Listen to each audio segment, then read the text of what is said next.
questão da iluminação, limpeza da cidade. Agora a gente vai falar sobre o transporte coletivo. O que o senhor pretende proporcionar para a população em questão do conforto? Pretende oferecer um conforto para os usuários? E tem uma perguntinha também, né?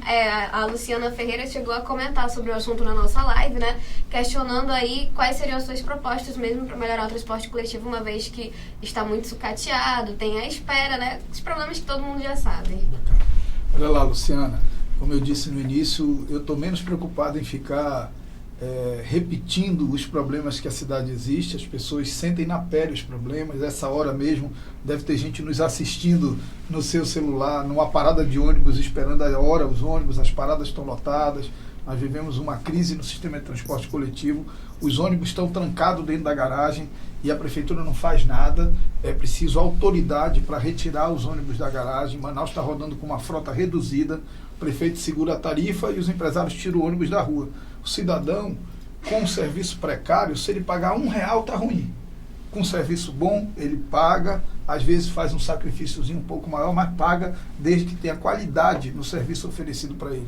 Com o atual sistema, se a tarifa fosse R$1, estava ruim, porque os ônibus estão trancados dentro da garagem, as pessoas estão se amontoando nas paradas de ônibus e perdendo tempo da sua vida. Tempo que poderiam estar com a sua família, que poderiam estar na igreja, que poderiam estar estudando e estão perdendo dentro do transporte coletivo ou na parada de ônibus. Eu entendo que nós precisamos apontar soluções inovadoras. E dentro do nosso programa de governo, nós criamos o SIM, Sistema Inteligente de Mobilidade. Esse sistema ele é todo estruturado em cima do Marco Regulatório de Mobilidade Urbana, que é uma legislação federal. Ele parte da premissa de estimular os pequenos deslocamentos feitos a pé. Isso pressupõe recuperação de calçadas, arborização da cidade. Os médios deslocamentos feitos de bicicleta, já existem muitas pessoas que optaram pela bicicleta como meio de transporte. Nós precisamos dar segurança para essas pessoas. Eu sou entusiasta da ideia de que na obra do Corredor Ecológico do Mindu, onde há previsão de um parque linear, e é uma obra que já tem dinheiro na conta da prefeitura desde 2007, que nesse parque linear nós podemos construir uma grande ciclovia, saindo lá do Valparaíso, onde é a nascente do Mindu, até o Parque dos Bilhares. No Parque dos Bilhares nós montamos bicicletários e a partir dali o cidadão sai de ônibus para onde ele quer da cidade. Com isso nós teríamos a única via diagonal na cidade de Manaus, que nós não temos nenhuma via diagonal da Zona Leste para a proximidade do centro da cidade. Isso, a bicicleta também como um instrumento de mobilidade urbana. E, obviamente, nós precisamos decidir priorizar o transporte coletivo. Não é justo que um veículo que carrega 70 pessoas, que para a cada 500 metros para pegar outras, tenha a mesma prioridade no trânsito que o meu carro, que eu ando sozinho no ar-condicionado. O transporte coletivo precisa ter prioridade. E nós vamos aumentar a velocidade média da frota, porque o grande problema do ônibus em Manaus é que os ônibus andam muito devagar. A velocidade média da frota em Manaus já foi 37 km por hora na época do Expresso. Hoje fica ali entre 14 e 16 km por hora. Ônibus que anda muito devagar é ônibus que demora muito. Se demora muito, é ônibus que passa muito lotado. E se anda muito devagar, também aumenta o custo de operação, porque numa linha que você precisava ter 5 ônibus, você tem que ter 6, 7, porque cada viagem demora muito mais do que o previsto. Nós precisamos ter a obsessão de aumentar a velocidade média da frota. Como é que faz isso? Primeiro, não tem jeito, com um corredor exclusivo de ônibus. Só existem 8 cidades com mais de 2 milhões de habitantes no Brasil e só Manaus não tem corredor exclusivo de ônibus, porque todas as outras têm corredores exclusivos de ônibus sérios. A nossa tem um corredor exclusivo de ônibus que não é sério, porque Manaus tem corredor exclusivo de ônibus na Constantino, do lado esquerdo, numa cidade em que 95% dos ônibus que passam na Constantino só tem porta do lado direito. Ou muda os ônibus para ter porta do lado esquerdo, ou muda o corredor para o lado direito. O que não pode é uma solução em que quem anda num ônibus articulado ganha muita velocidade, é verdade, mas quem anda num ônibus não articulado, nos menores, que é a grande maioria da população, passou a ter uma viagem mais demorada ainda, porque engarrafou mais as duas faixas da direita.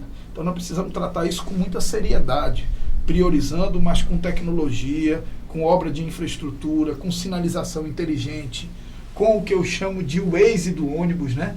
Que é você embarcar a tecnologia no celular do usuário. todos os ônibus de Manaus já têm GPS. Se a prefeitura georreferenciar os pontos de ônibus, o cidadão vai saber em quanto tempo a linha dele passa naquele ponto. Ele já não vai passar 1 hora no ponto do ônibus, ele se programa, só vai quando o ônibus já está próximo de passar. Então nós precisamos colocar tecnologia, modernidade, e tudo isso já está às mãos da prefeitura. A prefeitura já tem tudo que precisa para fazer um aplicativo como esse. Só não tem uma coisa: um prefeito com a cabeça no século XXI. Vai ter a partir do dia 1º de janeiro de 2017. Isso aí, bem otimista, né? Certo, mas vamos falar sobre transporte coletivo, ainda tem muito Vamos, tempo aí. claro.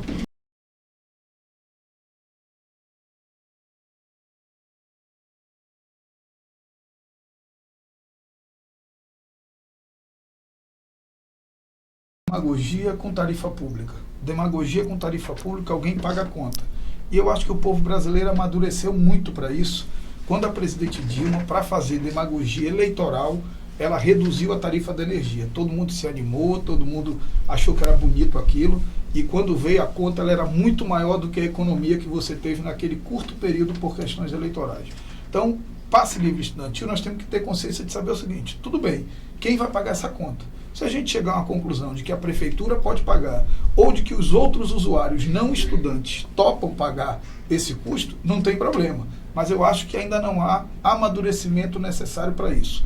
Vamos refletir, procurar soluções. Talvez um caminho seja iniciando pelos estudantes mais pobres, avançando para estudantes da rede pública, e aí sim pensar em algo mais geral. Mas uma proposta de passe livre para todos os estudantes, hoje ela é absolutamente insustentável na cidade de Manaus, e eu não me permitirei fazer demagogia barata para ganhar a eleição. Eu só falarei o que eu terei responsabilidade de cumprir quando for prefeito de Manaus. Marcelo, me permita agora fazer uma interferência aqui, aproveitando aqui os leitores que estão mandando também perguntas pelo Facebook do portal. O Francisco Castro, ele pergunta: o que você tem para a categoria dos táxis? E aí... Francisco Castro, Francisco Castro, isso. E o Armando Neto pergunta: e aquela rodoviária, tem jeito? Ah, legal, 2 perguntas bem interessantes. Primeiro, o Francisco Castro. Francisco, o único homem público que fez licitação de táxi na história de Manaus fui eu. Eu fui gestor do SMTU por 9 meses e licitei 127 placas que foram tomadas de pessoas que não poderiam ter placas, gente que recebia 20 mil reais de salário e tinha placa de táxi, gente que não se apareceu para se recadastrar. Nós licitamos essa placa e 127 taxistas que trabalhavam como auxiliar passaram a ter a sua própria placa e viver com mais dignidade. Eu entendo que a premissa deve ser placa de táxi na mão de taxista e não placa de táxi na mão de empresário que explora o taxista, que fica no ar-condicionado esperando o taxista trabalhar o dia inteiro para entregar a renda para ele. Então, primeiro isso, nós perseguimos esse objetivo de que cada placa esteja na mão de um taxista. A segunda questão é o PAT, o pronto atendimento do taxista. Hoje um taxista, para licenciar o seu carro, ele precisa ir no SMTU, ir no Detran, ir no Imetro e fazer uma outra vistoria numa empresa privada para voltar para o SMTU para conseguir licenciar o táxi dele. Nós vamos acabar com isso. Nós vamos criar o pronto atendimento do taxista, em que no mesmo ambiente físico o taxista terá todos esses serviços, vai chegar lá e já vai sair com seu carro licenciado para voltar a trabalhar e não perder tanto tempo, facilitando a vida desses homens e mulheres que vivem da praça. Eu tenho muito carinho por eles, eles sabem que tenho muita responsabilidade com essa categoria e quero, inclusive, mandar um abraço para todos os meus amigos taxistas e pedir que eles mantenham esse entusiasmo e essa alegria com a nossa candidatura. A outra pergunta é relacionada à rodoviária. Um dia desse, nós recebemos aqui um representante do DENIT e eu estive com ele ali na área da Torquato Tapajós, já próximo da barreira. Nós precisamos tirar a rodoviária de onde ela está. Aí começa aquela polêmica, igual as ruas do distrito. De quem é a rodoviária? É da prefeitura? É do governo do estado? É do governo federal? Eu não quero saber de quem é. A rodoviária é da cidade de Manaus. Se é da cidade de Manaus, se ela cria um problema hoje para a cidade de Manaus, porque a saída dos ônibus ali é muito complicada, porque ela é muito feia, alguém vai visitar a nossa cidade, chega lá, aquele lugar depredado, quebrado, mal iluminado. Não, nós precisamos que a nossa cidade receba bem quem vem aqui nos visitar, num ambiente bonito, iluminado, bacana, limpo. e nós vamos mudar a rodoviária da cidade de Manaus. A minha sugestão inicial, nós precisamos de uma avaliação técnica mais apurada, era que a rodoviária fosse para a área da Torquato Tapajós, em convênio com o DENIT, já que ali já é uma rodovia federal, então o DENIT pode entrar. Então nós fazemos uma parceria, governo federal, governo do estado e prefeitura. E ali, na saída ao lado do Café Joelza, naquelas proximidades ali que tem vários terrenos, você construiu uma rodoviária junto com o terminal 6 de ônibus, que nós precisamos de um terminal de ônibus também naquela área, e um shopping. Então nós teríamos uma grande obra economicamente viável que poderia ser construída através de uma parceria público-privada e que daria mais conforto para quem chega em Manaus. Aí alguns dizem assim, mas as pessoas ficariam muito longe do centro. Pelo contrário, elas ficariam próximo do centro, porque elas desceriam dentro de um terminal de ônibus e, portanto, dali pegariam um ônibus para ir para qualquer ponto da cidade. Essa é uma solução que a nossa cidade clama há muito tempo e eu tenho certeza que nós vamos entregar uma rodoviária que tem a cara da cidade de Manaus. A cara da cidade de Manaus não é aquela cara suja, depredada da atual rodoviária. A cara da cidade de Manaus é uma cara de progresso, bem iluminada, limpa, confortável e que acolha as pessoas que vêm nos visitar. E falando aí sobre rodoviária, sobre transporte coletivo, táxi, eu acho que também já elenca também a mobilidade urbana aqui em Manaus, né? Nós temos um grande fluxo de carros para ruas estreitas e um pouco asfaltadas também em determinados locais de Manaus. Quais seriam as suas propostas para tentar aí solucionar esse problema da mobilidade urbana aqui em Manaus? Você chegou até a citar a faixa azul, né, que causa muito transtorno na Constantino Neri. Mas além disso, teria outros projetos para tentar aí? Olha lá, primeiro uma cidade que tem um orçamento de 4 bilhões e 100 milhões de reais não pode ser abandonada como foi a nossa nos últimos anos, com essa buraqueira que toma conta da vida e das ruas das pessoas. Agora asfaltam as principais, mas as pessoas não moram nas principais. As pessoas moram nas ruas secundárias e essas ruas secundárias ainda dependem de manutenção da prefeitura. Nós precisamos de uma grande ação de recuperação viária na cidade de Manaus e vamos ter condições de fazer isso, porque com o dinheiro que a prefeitura tem, se gastar certinho, dá para fazer. Se não pegar 9 milhões e gastar tudo para arrancar o asfalto e colocar pedra na Eduardo Ribeiro, dá para tapar um monte de buraco.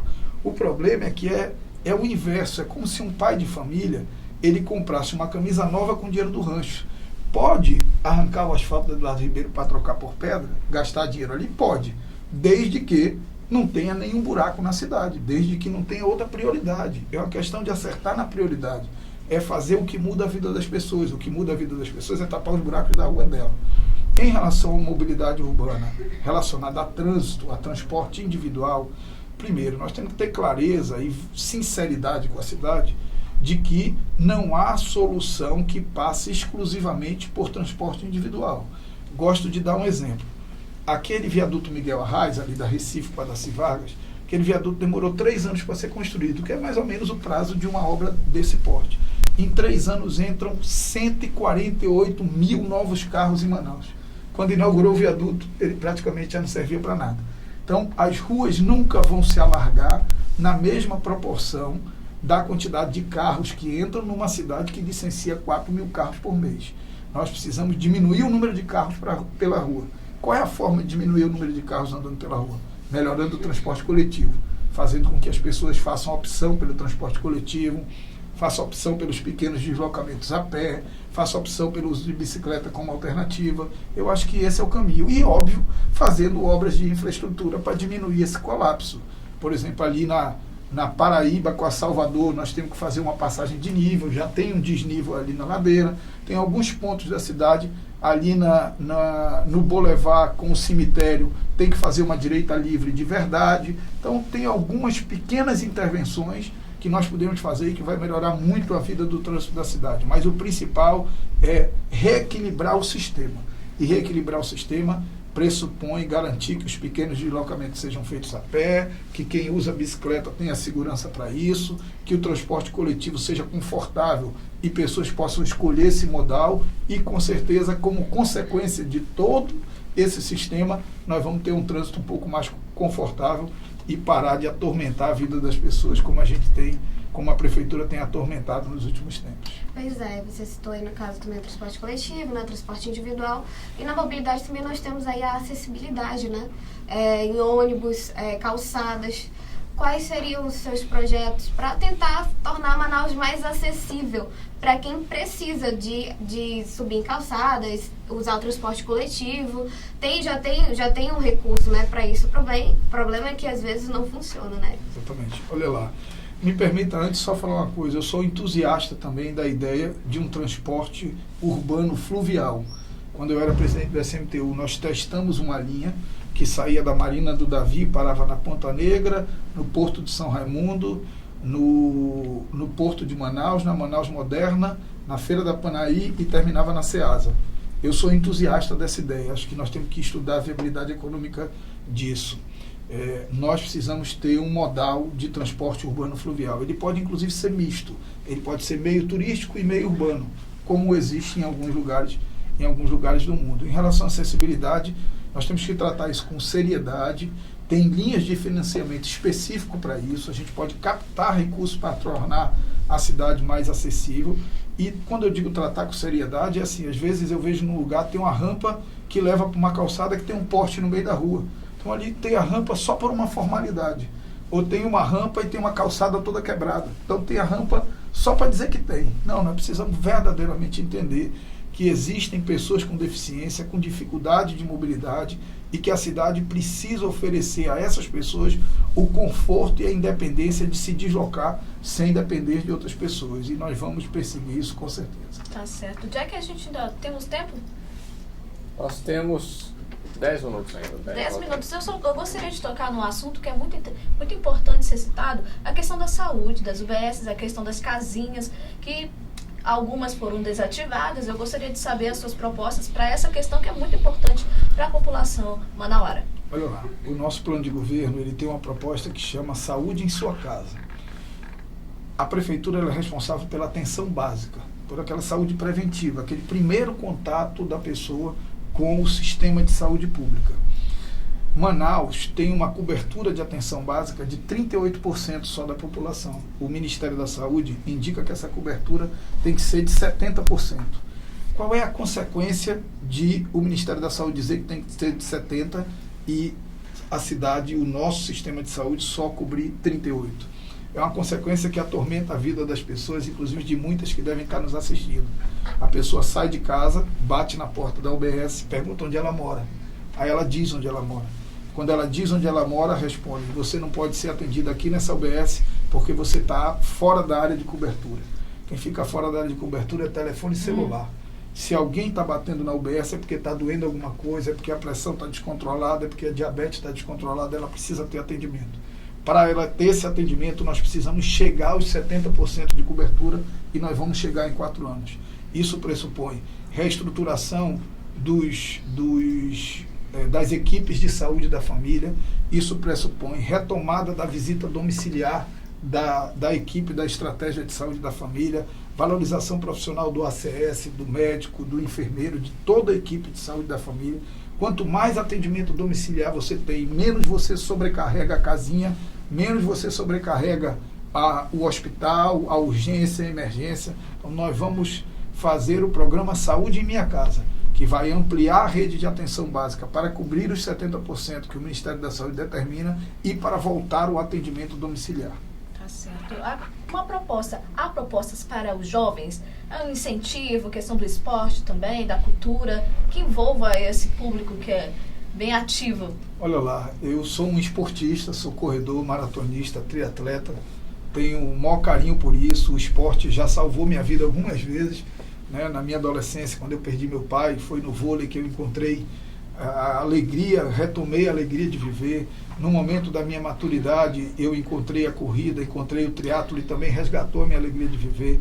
Então eu sou um entusiasta do esporte, um entusiasta da cultura, e no nosso governo nós vamos ter a coragem de aprovar a lei de incentivo à cultura e a lei de incentivo ao esporte, garantindo incentivo fiscal do IPTU e do ISS para quem contribuir com projetos culturais e esportivos.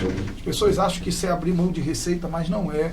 A hora que a prefeitura estabelece um critério técnico, em que o grupo de teatro, em que o músico, em que o atleta vai lá, faz uma captação na iniciativa privada, e essa iniciativa privada ela tem um abatimento no seu imposto, ganha a cidade, ganha o atleta, diminui a pressão sobre as secretarias. Então, nós vamos aprovar a lei de incentivo à cultura, a lei de incentivo ao esporte, talvez até numa mesma lei, estabelecendo um percentual para um, percentual para outro, e critérios e conselhos diferenciados para aprovar os projetos. Eu sou entusiasta disso, mas, acima de tudo, nós entendemos que o jovem precisa trabalhar, precisa ter emprego, para viver com dignidade, para cuidar da sua família. Muitos jovens já têm sua família, muitos jovens precisam contribuir com a família deles, ainda que não sejam casados, não tenham filhos. Nós precisamos estimular o empreendedorismo. Então, nós criamos o Jovem Empreendedor, que é um programa do nosso programa de governo, que vai criar linhas de créditos específicas para pequenos empreendimentos de jovens, que vai estimular o cidadão que perdeu o emprego no distrito a pegar o FGTS dele, o seguro-desemprego, e ao invés de pagar a conta em 3, 4 meses, transformar isso numa atividade empreendedora que gera emprego e renda para ele de uma forma mais permanente. Então, nós vamos cuidar do jovem no lúdico, no esporte, na cultura, mas também na escola, mas também no que é fundamental para a vida dele, que é ele estar no mercado de trabalho e poder viver com dignidade do suor do seu trabalho. Thaís, e os nossos interagentes, como é que estão aí? Não, fizeram várias perguntas aí sobre transporte coletivo e educação, eu creio que o candidato já tenha respondido. Mas a gente pode fazer uma também, que é a questão das creches, né? Teve uma internauta aqui que estava perguntando quais seriam suas propostas para creches, já que tem muitas mães que precisam, às vezes trabalham o dia todo, não tem que deixar a criança. E a educação também, né? A educação e o esporte andando juntos, creio que podem também contribuir para diminuir a criminalidade em Manaus, porque nós teríamos aí jovens engajados, crianças também. Então, quais seriam as suas propostas para a área de educação aqui em Manaus? Olha lá, a creche, já disse que a principal linha da nossa área de educação no geral é o tempo de aprender, que vai garantir a escola de tempo integral. Nós vamos fazer uma revisão do plano de cargos e salários dos professores, eu tenho muito compromisso com isso. Eu devo a minha vida a uma professora, a minha mãe é professora aposentada, sustentou 4 filhos, lutando com o salário de professora. Então, eu devo a minha vida a isso, e Deus vai me dar a chance de retribuir a categoria dos professores da cidade de Manaus, por quem eu tenho muito carinho e que confiam muito em mim. Eu fui advogado do sindicato há muito tempo, eu fui o relator do plano de cargos e salários, que incluiu a database dos professores como a primeira database de servidor público no Brasil. Então, eles sabem que podem confiar em mim, que comigo terão um diálogo fraterno. Eu vou abrir a caixa preta, professores, você que está me ouvindo, eu vou abrir a caixa preta do Fundeb. O Fundeb vai chegar no bolso do professor, vai ser gasto de forma transparente, clara, em diálogo com a categoria. Nós vamos construir coisas grandiosas. Eu vou tirar a mão do vereador na escolha do diretor de escola. Diretor de escola não é para cumprir papel para ajudar vereador. Diretor de escola é para administrar bem a escola. Isso são coisas que a nossa cidade precisa e vai ter. Em relação a creches, o atual prefeito prometeu 110. Não vai entregar nem 10. Terminou algumas que já estavam na metade aí pelo prefeito anterior. Mas o que me angustia mais é que tem algumas que estão prontas. Lá no Campo Salles, ali naquela área, tem uma creche pronta para ser entregue, e não é entregue para a população. Enquanto isso, você que é mãe de uma criança de 8 e de uma de 3, está tendo que sair de casa para trabalhar e deixar uma criança de 8 cuidando de uma de 3. Já desse eu fiz uma visita ali no São José, que me sensibilizou muito. Uma senhora, mãe de 3 filhos, e ela me disse o seguinte: olha, eu vivo hoje só do Bolsa Família. Ela tinha só um colchão onde dormiam ela e os 3 filhos, uma casa muito pobre, muito carente. Ela disse: olha, hoje eu vivo só do Bolsa Família, porque quando eu tento conseguir um trabalho, eu tenho que sair e deixar meus filhos de 8, 5 e 3 anos em casa. Aí me denunciam para o Conselho Tutelar. Imagine a angústia dessa mãe, que é a angústia de milhares de mães em Manaus, abandonadas pelos seus maridos ou viúvas, que tem que escolher entre ficar em casa e proteger os seus filhos, ou sair de casa e garantir comida na mesa deles. Isso é uma decisão dolorosa que milhares de mães têm que tomar todos os dias. E muitas dessas mães poderiam já não ter que tomar essas decisões. Bastava a prefeitura fazer as creches, que tem dinheiro na conta da prefeitura para fazer. Bastava inaugurar a creche do Campo Salles. Bastava terminar a obra da creche do Zumbi, que está caindo aos pedaços, completamente abandonada. Nós precisamos de seriedade. Creche tem a ver com a criança, mas tem a ver, acima de tudo, com a mulher. São Verdade. poucos homens solteiros, são muitas mulheres solteiras que dependem de uma creche para sair para trabalhar com segurança. Então nós vamos priorizar isso, porque isso é fundamental para o futuro da nossa cidade. Exato, me permita intervir. Agora nós estamos correndo contra o tempo agora. Vamos lá. Certo. E assim, uma pergunta recorrente aqui dos nossos leitores é o seguinte: e o Wilson Lima? Ah, Né? E o Wilson? Por que ele deixou de ser o seu candidato a vice? O que o senhor tem a comentar sobre o assunto?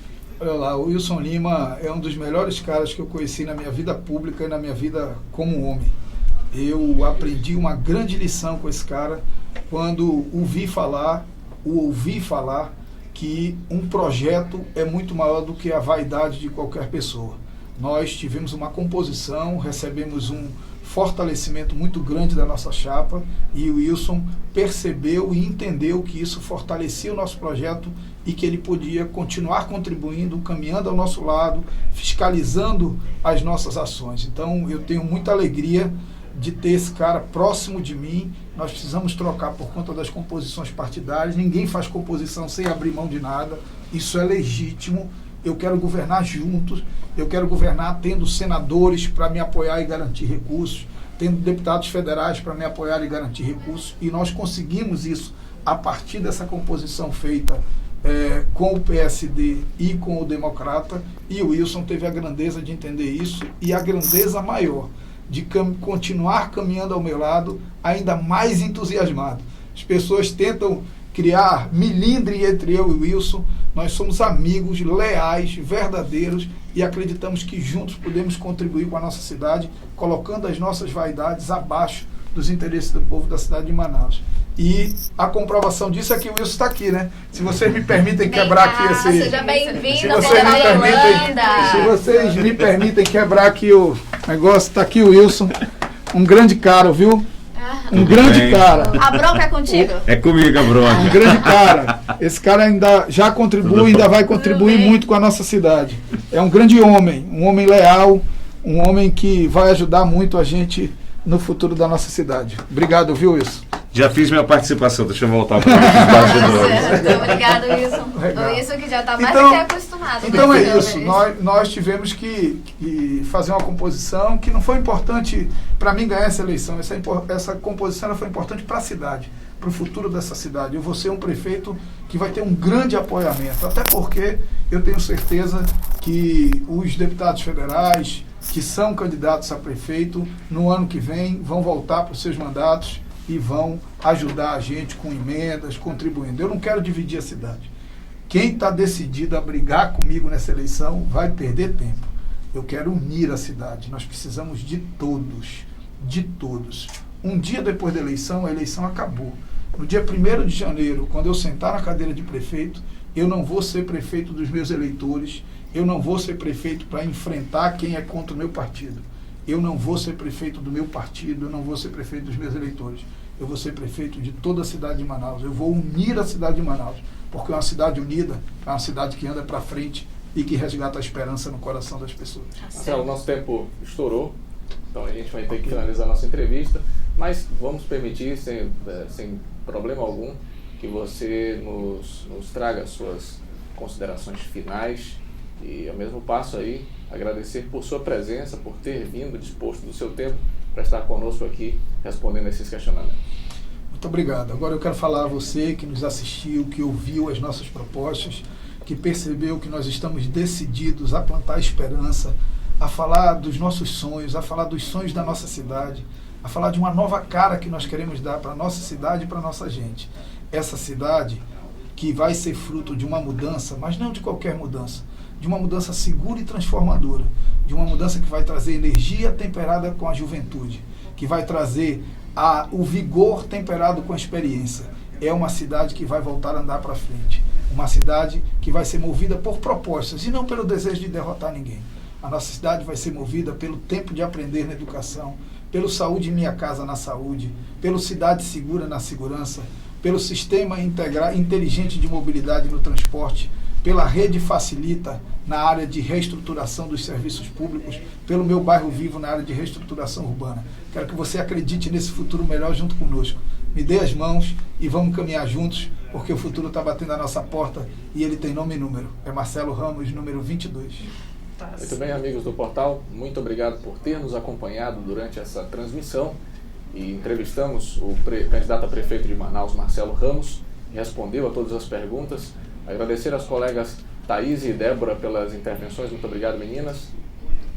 Obrigada, Zé, obrigada, internautas, por terem nos acompanhado, viu? E continuem conectados no portal da Lana.com.br. Obrigada, candidato. Obrigada, colegas. E você que esteve conosco, também muito obrigada. Até amanhã. Muito bem, e amanhã nós temos mais uma entrevista, dessa vez com o candidato Serafim Corrêa. Fique ligado, a partir das 10 horas da manhã estaremos ao vivo aqui com você. Mais uma vez, muito obrigado e um grande abraço.